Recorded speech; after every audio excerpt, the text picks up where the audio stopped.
Jeff Cooper, Director of Single Family Housing at WIDA. A couple of quick housekeeping items. If you have any technical difficulties during today's webinar, please call 1-800-442-4614. And to submit questions for the Q&A portion of the webinar, locate the dark gray bar near the top of Media Sites, click on the Ask a Question icon, and a window will open. Please type your name, email address, and your question and hit send. And today's webinar will be archived on the CFS website within 1 week. So with that, I'd like to turn it over to Stephanie Moulton. Stephanie? Hello, can everybody hear me? My name is Stephanie Moulton. I'm an assistant professor at the John Glenn School of Public Affairs, and today I'm going to present some research on financial planning for first-time homebuyers. First of all, I'd like to thank the Center for Financial Security, Nicole Truog and Michael Collins for this opportunity. We're pretty excited about this research, and we look forward to your feedback. The research I'm presenting today is part of a larger project. It's a 3-year project evaluating different financial planning interventions for first-time homebuyers that's been funded in part through the Center for Financial Security, through the Financial Literacy Research Consortium grant, as well as an Ohio State University Outreach and Engagement grant, and in partnership with the Ohio Housing Finance Agency and the National Foundation for Credit Counseling. All right, so today I'm going to go over 3 basic content areas, and then we'll open it up for some discussion. First of all, I would like to give you some background of the research study that we're working on, and particularly lay out some of these special needs that first-time homebuyers may have when it comes to financial planning. Then I want to spend some time talking about the interventions that we designed to meet the homebuyer needs. And these are using technology, and we'll show you some of those things here on the webinar today. And then last, I want to share some of the early results from the financial health checkup that we've administered to our home buyers and tell you a little bit about where they're at in terms of indicators of financial health, and then also provide a comparison of some of those who have agreed to participate in our study and haven't. And then we'll turn it over for some discussion from our discussants that are here with us today, and then also for you. So without further delay, I'm going to go ahead and get started, tell you a little bit about the motivation for the research that we're doing. First of all, we know that low-income households tend to be less likely to plan for financial goals, including retirement, as well as other types of financial goals, and they're less likely to seek out assistance. So, for example, we've found in previous research that about half of individuals in the bottom third of the income distribution don't have enough money saved for retirement. We also know that these individuals that are lower income tend to not be able to either afford financial planning assistance or they simply don't seek it out. So we know this is a vulnerable population. Second, we know that a home is a potential teachable moment that we might be able to leverage to help provide some financial planning interventions for low-income home buyers. For most of these households, the first home is the largest purchase that they will have ever made, and it provides, like we said, a teachable moment. Right now, many low-income home ownership programs incorporate an element of education and counseling that a lot of you in the audience are probably familiar with. Most of this is focused on preparing for the home purchase. What we would like to do is not only look at preparing for the home purchase, but look at preparing somebody in terms of their overall financial security and well-being, and leveraging the home purchase as an opportunity to do that. And then third, another objective of our study is to look at the effectiveness of different financial planning interventions. There's been some previous research that has suggested, for example, that only face-to-face education and counseling interventions are effective. For example, a study by Hirad and Zorn of affordable gold mortgage borrowers in the early 2000s found that only education and counseling provided face-to-face was associated with reduced delinquency and default for mortgage borrowers. However, there's questions about whether or not this lack of significance for other types of interventions is really because of the intervention, or if it's simply that there's certain types of individuals that are attracted to face-to-face counseling are simply less likely to default than those who might go to counseling over the telephone or through a book. So there's a very great need to really evaluate the ability of these technology-based interventions to provide for positive outcomes. So that was the motivation undergirding our study. And then we have 2 primary objectives that we sought to achieve. And again, this is a 3-year study that we're engaged in. The first objective is to really design and validate some online financial planning tools for low-income populations specifically. We wanted to not only have financial planning tools, but we also wanted to provide an online financial health checkup that could be linked to different planning interventions that we could engage in with home buyers, as well as financial coaching. And we wanted this to be all part of one comprehensive package. A couple of things were guiding our development of this. First, we wanted it to be important or be applicable for low-income populations. Some of the interventions out there are tailored more to higher-income populations. We wanted to make sure that this intervention was really appropriate for low-income populations and also for home buyers. Most times when home buyers are provided with financial education and counseling, they're at what we call the pre-closing stage. They're getting ready to close on their home. So what is an appropriate intervention at that stage in the process versus months before or months after the closing process? We also wanted to make sure that our interventions were theoretically based, so following behavioral finance, as well as the goal implementation literature, and I'll talk about that in a second. We also wanted it to be lined up with Treasury's core competencies for financial education. So that was the first objective, was to design these interventions. The second objective was really to evaluate them. So again, like we said, there's lack of evidence about technology-based interventions and whether or not they really are effective. So we wanted to employ a robust study design to be able to evaluate this. I'm not going to talk in depth about the study design here. That is available in our paper if you're interested. But we were able to partner with the Ohio Housing Finance Agency, which is a state housing finance agency that provides affordable mortgages for low and moderate income households. And it's similar to other state agencies that offer similar programs financed through mortgage revenue bonds. They're affordable loans provided to low and moderate income households. The nice thing about partnering with Ohio Housing Finance Agency, they already have a pre-purchase homebuyer education program on the ground. So we were able to link into that program to provide these interventions. Also, they collect ongoing data on the people that they assist. So we're able to evaluate the effectiveness of these interventions. All right. So just to give you an overview of the financial planning needs of first-time homebuyers, when we think about financial planning, we often think about 4 critical steps. One is to first assess your financial well-being. Second is to set some financial goals. Third is to implement your goals. And then the fourth is to monitor your progress towards your goals. However, with low-income individuals and really people in general, there are challenges to following through these steps. So the design of our interventions were specifically, we kept in mind the challenges that come up and how we might address those challenges through our interventions. So the first thing when it comes to assessing financial well-being, oftentimes, particularly if you're buying a home, you may be very focused on the present. You may have what we call myopic decision frames. So you're very much focused on the current purchase of your home. You're not necessarily thinking about your overall financial health. So having a financial health assessment that gives you a picture of your overall health is one way that we can address this challenge. Another planning stage is setting financial goals. Sometimes individuals may simply lack the literacy or the skills to be able to evaluate their goals. They also may be focused on, again, the present and not so much on longer-term goals, and therefore they may not be ready or able to set those goals. So to overcome this challenge, we integrate interactive educational and planning tools into our treatment program. The third thing is actually implementing your financial goals. So you may set goals, but do you actually follow through with them? And this is often due to procrastination, which all of us do. So one of the things that we've incorporated into our treatment is actually to have individuals set implementation intentions, which is I am going to achieve this goal at this particular time. So setting a date and a time by which you're going to achieve your goal. And the last thing is monitoring your progress towards your goals.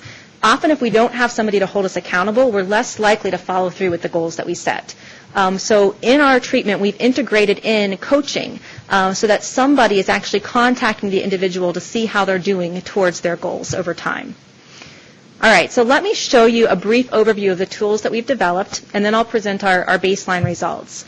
The first thing that we developed was an online financial assessment tool. It's not unlike a health checkup you might take online. The purpose of this tool was to be able to be behavior-based. It's not a measure of your knowledge. It's a measure of your financial behaviors. We wanted it to be quick and easy for somebody to complete, and we wanted them to be able to complete it before they purchase their home, so it could be integrated into a pre-closing requirement. And we wanted to provide a summary to the individuals that were taking this assessment of their financial health in 5 key areas. Those areas are budgeting, saving, borrowing, home, and retirement. These 5 areas were selected to be in correspondence with the Treasury's core competencies, as well as overall indicators of financial health. We also wanted these categories to be tailored to the low and moderate income household. So you'll notice investing isn't on here explicitly as a category. However, we do work it into savings and retirement to some extent. So the idea is to give individuals prior to home purchase an overview of their financial health in each of these 5 areas. They basically receive a red, yellow, or green light telling them how they're doing in each of these areas after answering a series of questions. Here's just a visual of what our site looks like. It's called mymoneypath.com. If you're interested in checking it out, please contact me after the webinar. I'd be happy to give you a beta code access so you can look at this at your own leisure. I'm just going to highlight a few slides for you here. We have questions that ask about your behaviors or your habits. So, for example, this asks you about your types of accounts that you have, whether or not you directly deposit your paycheck. Then we ask you if you're willing to participate in our research study after you've answered some questions. And then when you're done, you receive a printout of your results. So, for example, here we're seeing the budgeting results for this individual. You can see this individual is red in budgeting, which means that they've got some changes that they might need to make. We let them know where they're struggling currently according to our assessment with budgeting. You can see for them, they currently have not set up a budget for your finances, and they currently are not sticking to their budget.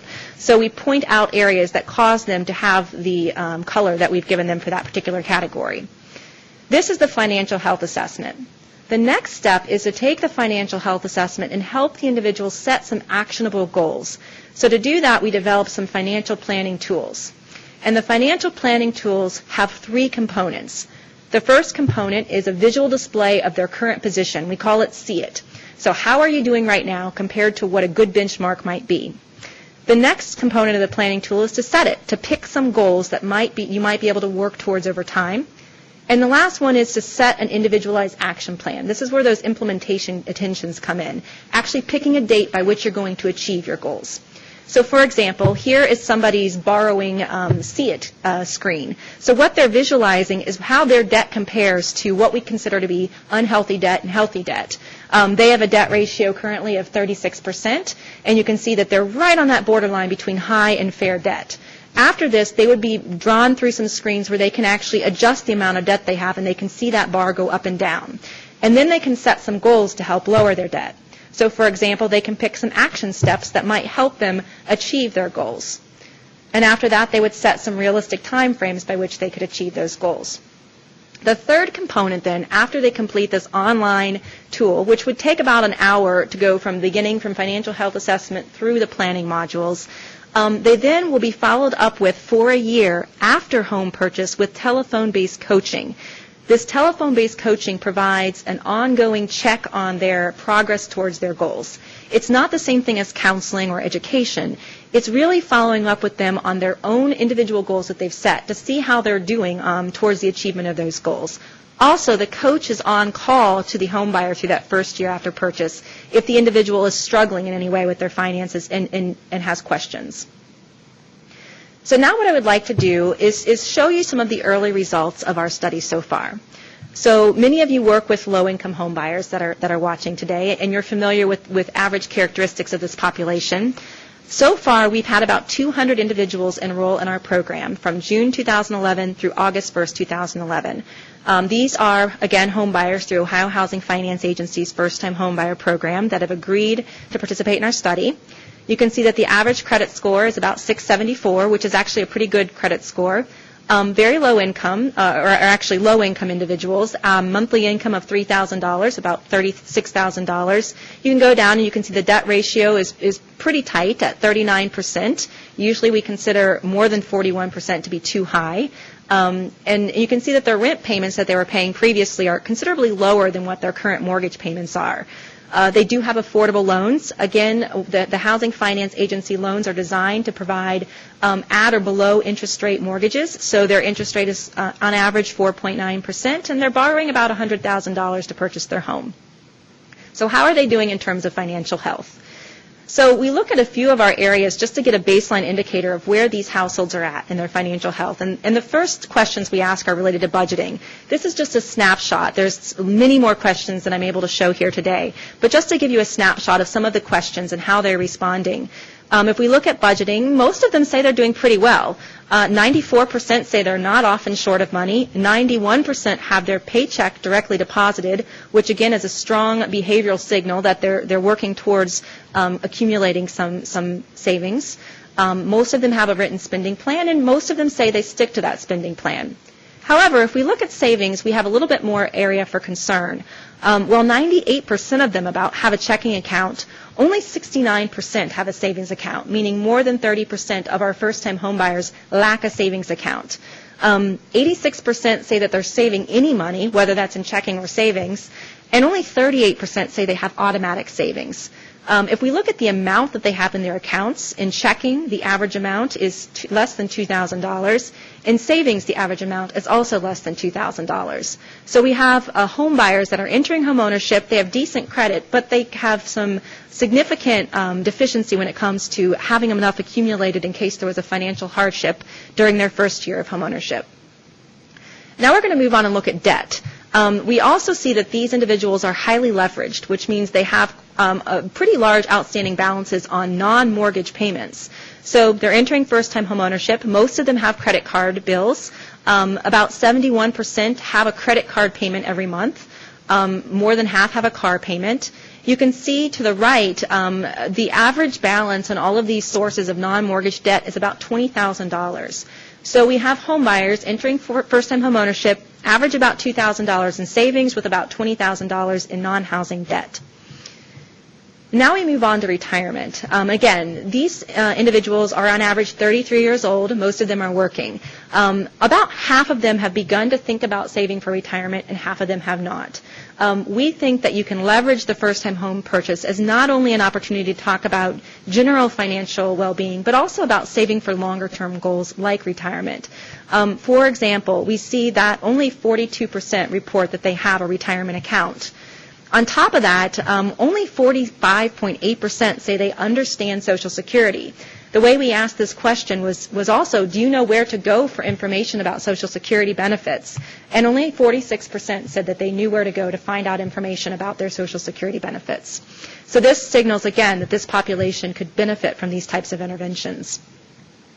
The last question that I want to share with you today has to do with confidence with finances, and I find this one to be the most interesting.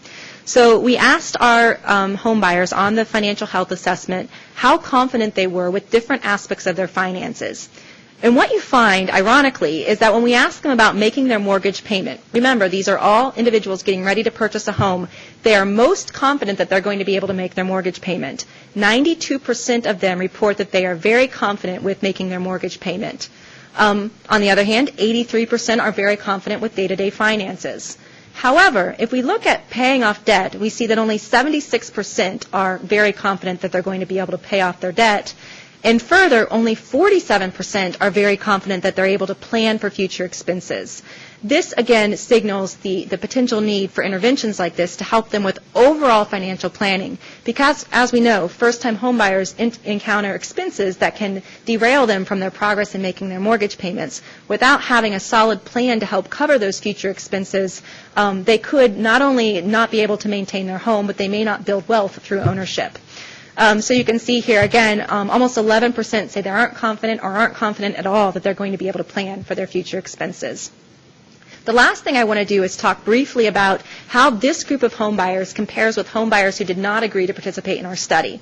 So we actually can compare in aggregate the characteristics of those who consented to participate and those who did not consent to participate in our study. And what we found was that those who consent to participate in our study, the ones you're seeing here, are actually less confident with their ability to manage their finances, which we might say is good. Those who need it tend to be more likely to sign up for these types of programs.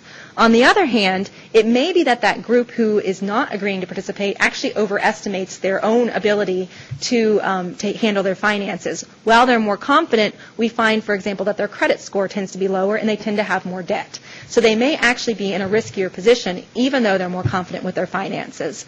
This is something that we'll be able to watch over time and be able to evaluate as we move on. So with that, I would like to turn it over to Chris to discuss the next policy implications from this project. Thank you.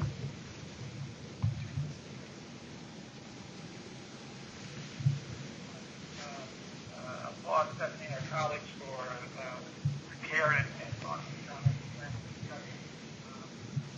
Clearly well thought out in terms of the theory about the way consumers make decisions and the kind of support they need and the kind of interventions that needed and carefully constructed to try to assess, evaluate in a very careful way what the impact that intervention has.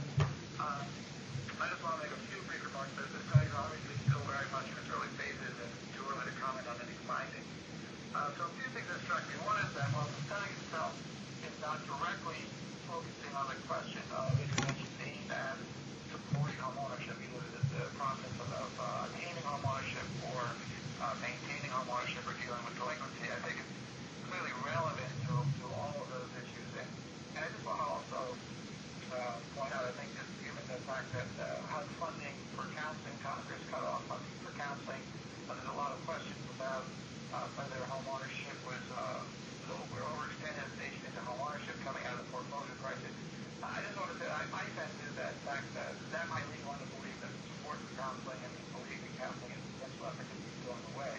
But in fact, I think that there's lots of reasons, a lot of energy actually around trying to rethink counseling and education and the kind of intervention that Stephanie and her colleagues talked about more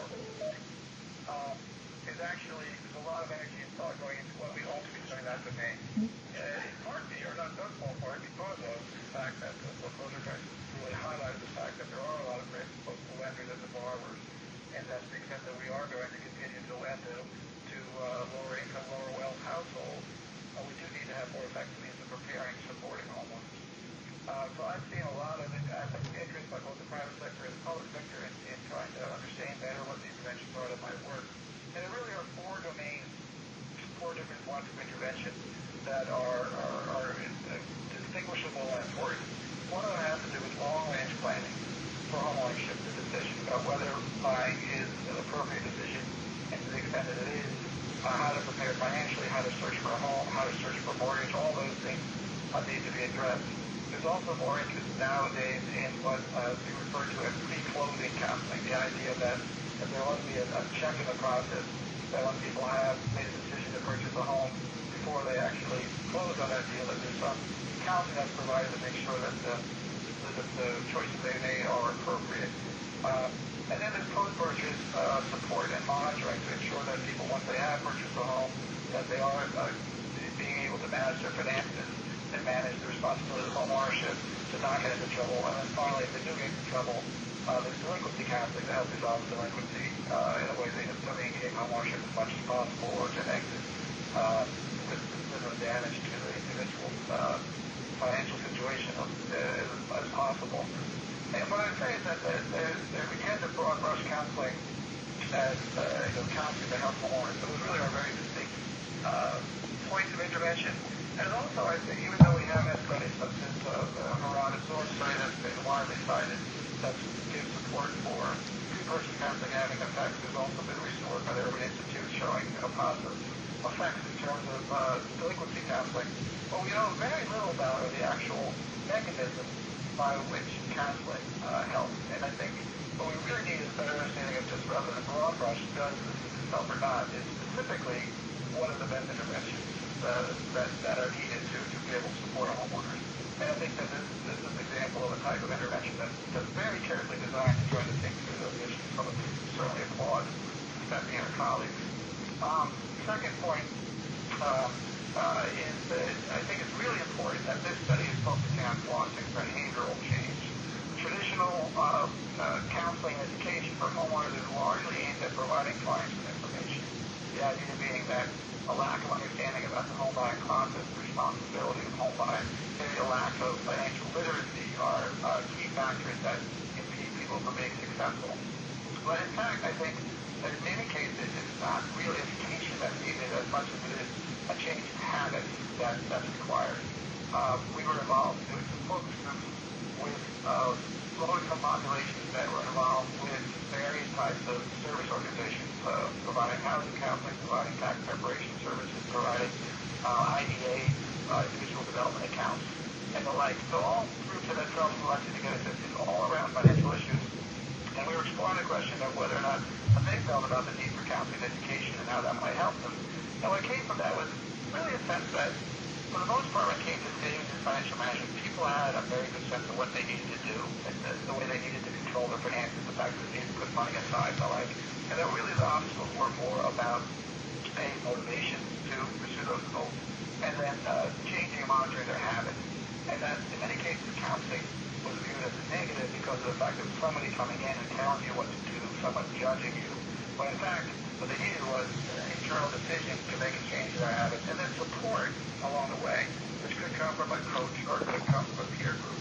So I think what this study has designed, this idea of a self-directed goal coupled with coaching, is actually a form of intervention that would have a lot of value, both in, say, pre-purchase counseling and helping people to get their financial situation in order to be able to purchase, in post-purchase situation to be able to maintain home ownership, and in a delinquency situation where they need to take steps to resolve their financial situation. So I really think that this aspect of coaching, the behavioral change component of the study, is really an important piece of what needs to be part of counseling education, a bundle of services.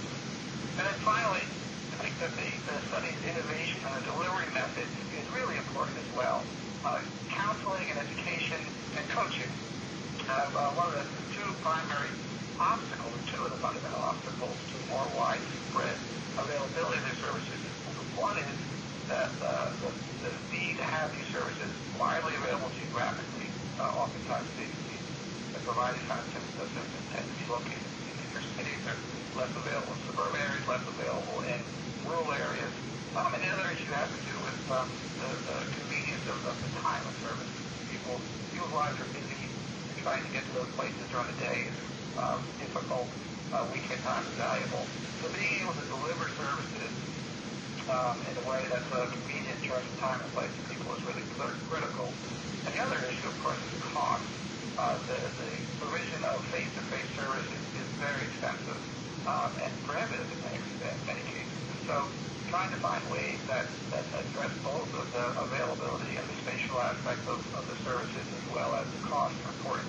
And this study really, by combining internet web-based assistance, actually is available widely, as obviously the cost is low. And the fact that it's also self-directed goes back to the behavioral aspect of this and having people be able to tailor the way they interact with the system as most fits their needs and goals.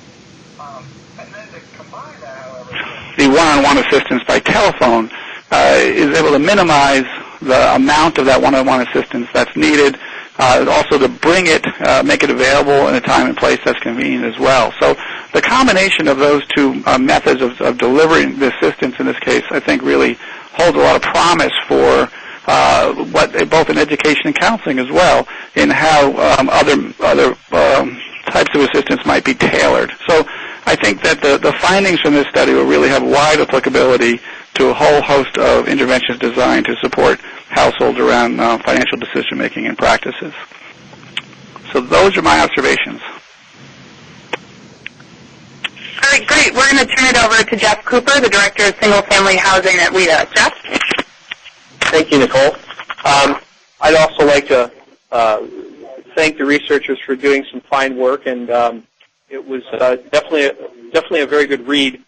Having been involved with the single-family business now for 20 years, I thought it might be helpful just to provide my background and how it may vary. I'm not a researcher and I'm not a practitioner. My background has been on the mortgage side of the business, but always involved with home buyer preparation. As a member of the NCHEC Advisory Board, the body several years ago that established the national standards for home ownership education, counseling, and the curriculum and the standards for the educators. The Freddie Mac Affordable Housing Advisory Board was a former director of emerging markets at MGIC, where we developed programs that really centered on trying to drive borrowers to effective home buyer education. And then in Milwaukee, was chairman of Select Milwaukee, a NeighborWorks organization that's based in the city. Currently, I'm director of single family at WIDA, and WIDA is Wisconsin's version of the Ohio Housing Finance Authority. So I'd like to say hi to my friends at OFA if you're on the webinar. We are, by my knowledge, the only lender in the state that has a home buyer education requirement prior to close. So forgive me if I look at this from a home buyer education requirement as opposed to strictly financial planning, but I think it's important to do so in this context because Stephanie has identified home ownership as a teachable moment. One takeaway at a very high level I wanted to mention here is that, before I get into my comments, is that I think Stephanie's research is pointing out that people are resourceful when it comes to making ends meet on a day-to-day basis. When I say people, I'm talking about the target audience, low to moderate income households. But they are generally unable to save money and build wealth through savings. So what are we preparing for? What are we preparing individuals for? Historically, we've looked at buying a home. We're preparing an individual to go out and buy their first home. And what Stephanie's research is really pointing out, it's shifting the focus. Not only buying a home, but building a strong household. From the standpoint of that household balance sheet, I break it down into equity. Equity, what is equity? It's retirement. It's the long-term savings. It's the investments that a household may have. What is the loan loss reserve for that household? It is the rainy day fund, the savings for college, the other savings that have been put away for expected life expenses, and then cash flow. And that is the ability to meet monthly obligations and save money. So her research is really focusing on a much larger goal than just home ownership attainment. And for that, I definitely applaud that. And I think that, unfortunately, for better or for worse, homebuyer education too often has been seen as a barrier. And when I say a barrier, I mean a barrier to home ownership. So from the vantage point of the borrower, it's been something I must do prior to closing my home.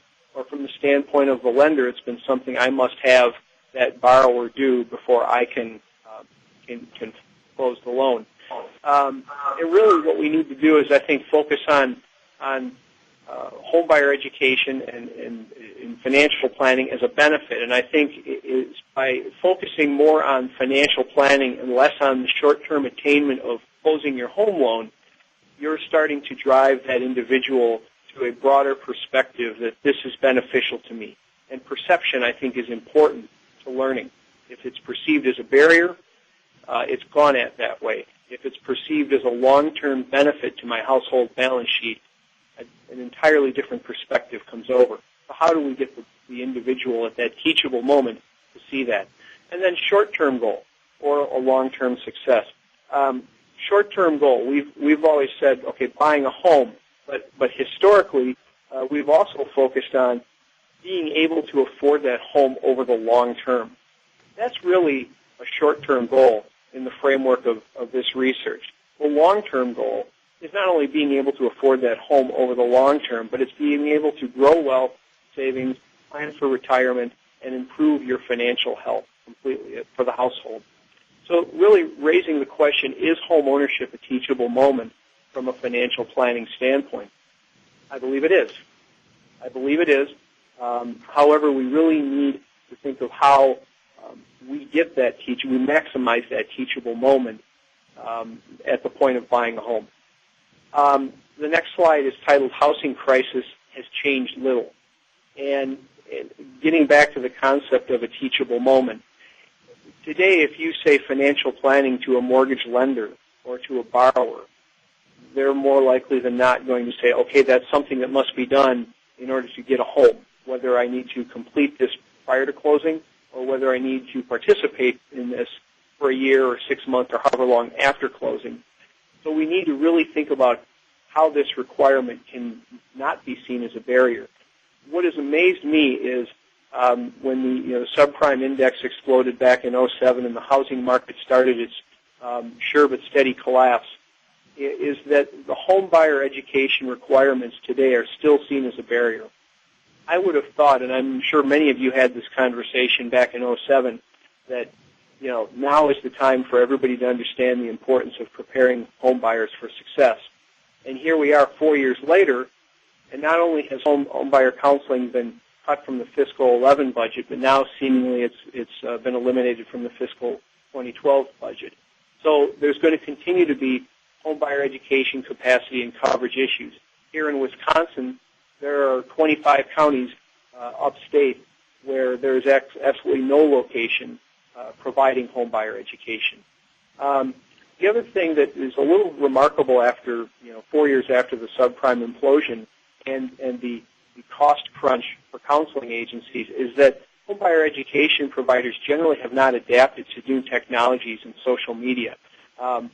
My Money Path is a very good example of a program that has adapted, and eHomeAmerica.org and CCCS of San Francisco also has a web-based educational platform that it fulfills with telecounseling. Those multimodal approaches, I think, are going to be needed to reduce the cost of providing educational services in that teachable moment and allow them to achieve some scale.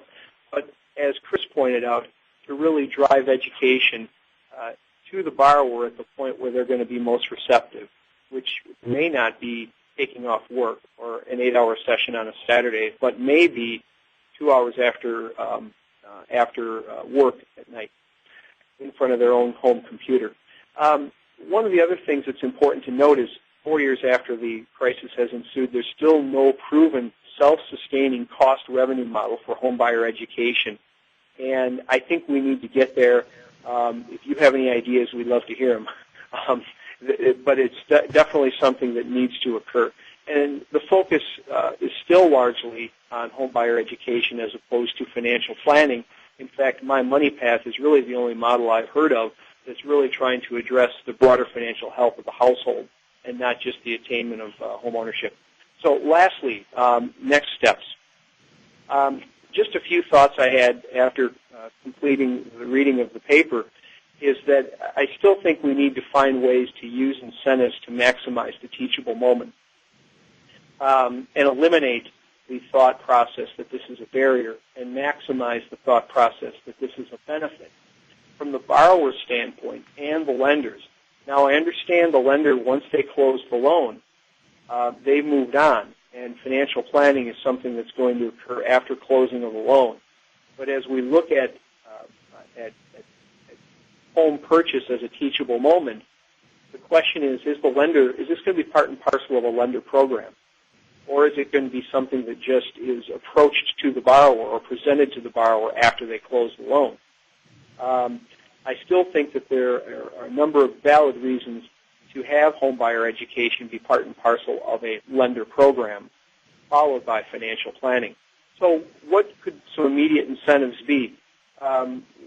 We had worked with and toyed with ideas such as giving the borrower a slight reduction in interest rate upon attaining certain financial planning goals.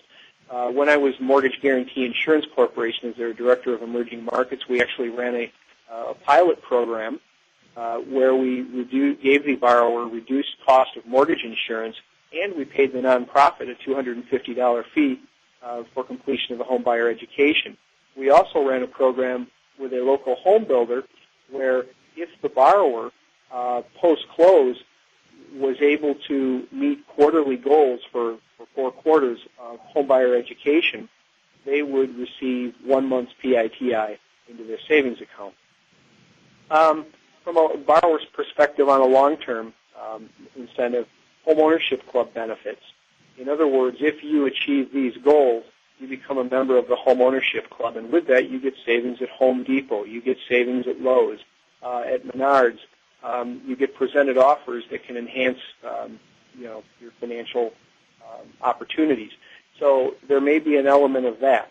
And also, the last part is we did talk a little bit about a structured loan warranty or a structured home warranty product, that if you achieve these goals post-close at a certain point in time, you may be presented with a 1 year's free home warranty product, which is the same as putting money in the pocket of the individual in the event that they have a need to tap into that home warranty coverage that year.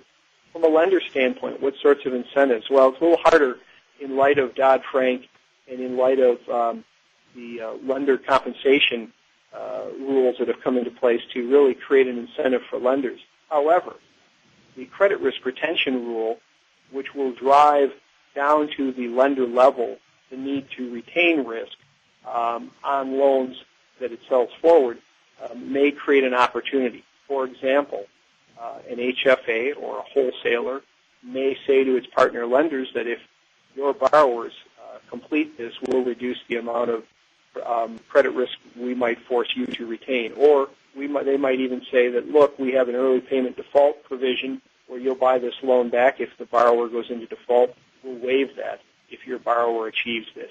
So you might be able to create incentives for lenders to make this a teachable moment as well. I've already made my advocacy for web-based delivery. I believe it reduces costs, provides limitless capacity, and eliminates coverage issues. And then you have to raise the question of who pays for this. In some regards, you get what you pay for. A borrower who hasn't paid anything into the education may, in fact, be less likely to stick with it. They may be less likely to stick with the financial planning if they haven't made some payout for it. And then we have to determine what constitutes success and measure its value to the stakeholders. To the extent homebuyer education with financial planning as an extended component remains part of a loan program, you have two stakeholders. You have the borrower, and then you have the lender. And if the measurable is loan performance, and you can validate over time that loans perform because of this, then there are ways to, again, go back and drive incentives to the lender to continue to make that part and parcel of their programs. You may want multiple outcomes. In other words, from a borrower standpoint, we want long-term savings for retirement, better credit management, but only one of those can really be measured that is relevant to the stakeholders at the teachable moment, and that might be mortgage loan performance. So I wouldn't lose sight of that. So basically, just to round out my comments, I wanted to thanks to Stephanie and the other researchers for their efforts. Looking forward to myself getting a beta code and going into the My Money Path site and poking around. I had not had a chance to do that, and we're very happy to be a discussant here today. Thank you. Thanks, Jeff. If anyone has any questions, please submit those via the media site option. We have a couple of minutes. Stephanie, are you still on the line? Can you hear me? Hello? Yes. Okay. So, yes, a question came in for you to ask, what are some of the challenges to date that the coaches are encountering? Are you there? Or any themes that are in common of roadblocks or successes that the coaches are seeing with participants? So I think, can you hear me? Hello? Yes. Okay.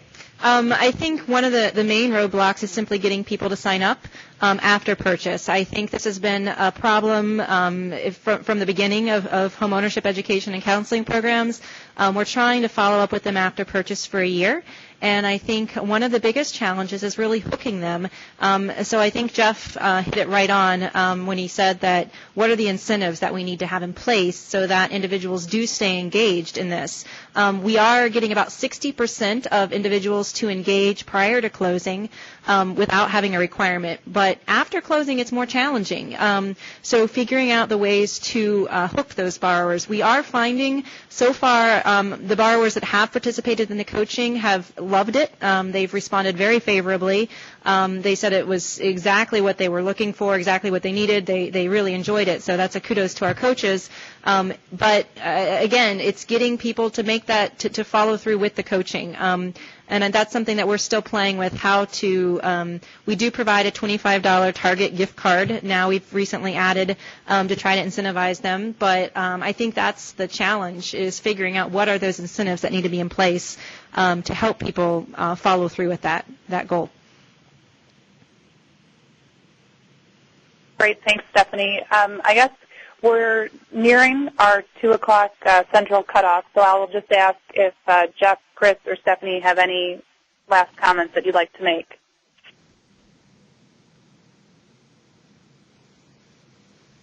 Okay, well then, Chris, go ahead. No, I was just going to say, I think I just wanted again to applaud Stephanie for the work she's doing. I thought Jeff's overview of the issues was great, and I want to thank you, Nicole, for hosting the seminar. Thank you. Well, this webinar will be archived on the CFS website, and that web address is cfs.wisc.edu. And our next webinar is taking place on Tuesday, October 11th at 1 p.m. Central.